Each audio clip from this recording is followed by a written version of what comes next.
Hello viewers, welcome to my channel. আপনারা সবাই কেমন আছেন?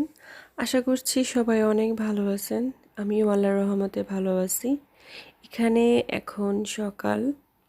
আমি এই দুটো গাছে পানি দিচ্ছি। এই দুটো আমার খুব পছন্দের গাছ। আর এখানে আমি রুই মাছ পানিতে ভিজিয়ে রেখেছি। এগুলোকে আজকে রান্না করব। আর সাথে রান্না করব স্পিনাচ।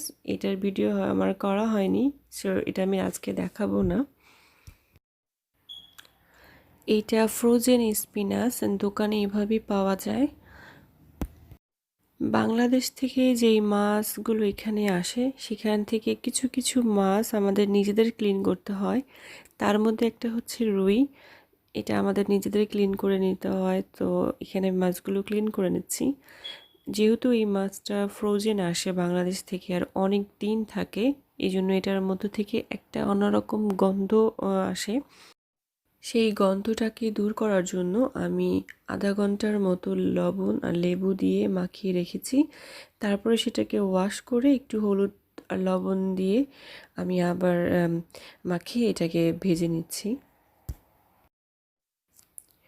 বড় ধরনের যে মাছগুলো ফ্রোজেন আসে সেগুলো একটু ভালোভাবে ফ্রাই করতে হয়, আর ওয়াশ করার সময় খুব ভালোভাবে ওয়াশ করে নিতে হয়। আমার মাছগুলো ভাজা হয়ে গিয়েছে। আমি একটু অয়েল অ্যাড করে অনিয়নটাকে একটু ভালো করে ফ্রাই করে নিয়েছি। এখানে সামান্য একটু আদা রসুন পেস্ট দিয়ে দিচ্ছি। যেহেতু আমার মাছের পরিমাণ কম, সেহেতু আমার সব কিছুর পরিমাণ এখানে কম হবে।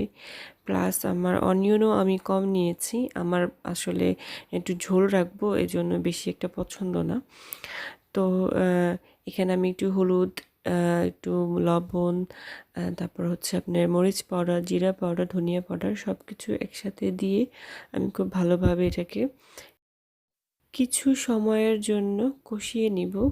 খুব বেশি না, 2 থেকে 3 মিনিট এটাকে কষানোর পর আমি এর মধ্যে পানি অ্যাড করে দিব সামান্য পরিমাণে, যেটুকু দিলে আমার এই কষা প্রসেসটা শেষ হবে।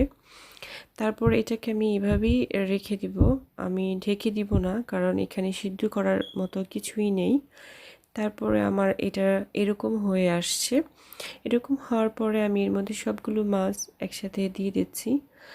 একটার পর একটা মাছ দিয়ে কিছুটা সময় নেড়ে চেড়ে এর মধ্যে আমি টমেটোটা অ্যাড করে দিব।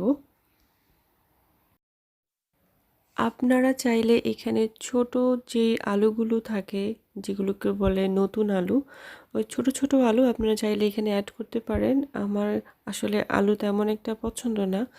হ্যাঁ, আলু আমিও খাই, বাট সেটা খুবই কম, কারণ ডায়েট করলে আসলে আলুটা খাওয়া হয় না।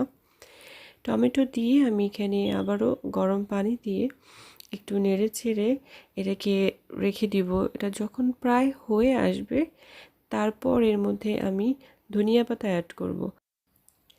আমার রান্না এখানে প্রায় শেষ। ঠিক লাস্ট 2-3 মিনিটের আগে আমি ধনিয়া পাতা অ্যাড করে একটু নাড়াচাড়া দিয়ে আমি এটাকে নামিয়ে নিব। তো এই ছিল আমার আজকে রুই মাছ রান্না। যদি আপনাদের এই ভিডিওটি ভালো লেগে থাকে তাহলে অবশ্যই আমার চ্যানেলটিকে সাবস্ক্রাইব করবেন, সাথে একটি লাইক ও কমেন্ট করতে ভুলবেন না। আবারও দেখা হবে আপনাদের সাথে নতুন কোনো ভিডিও নিয়ে। সবাই অনেক ভালো থাকবেন। আল্লাহ হাফেজ।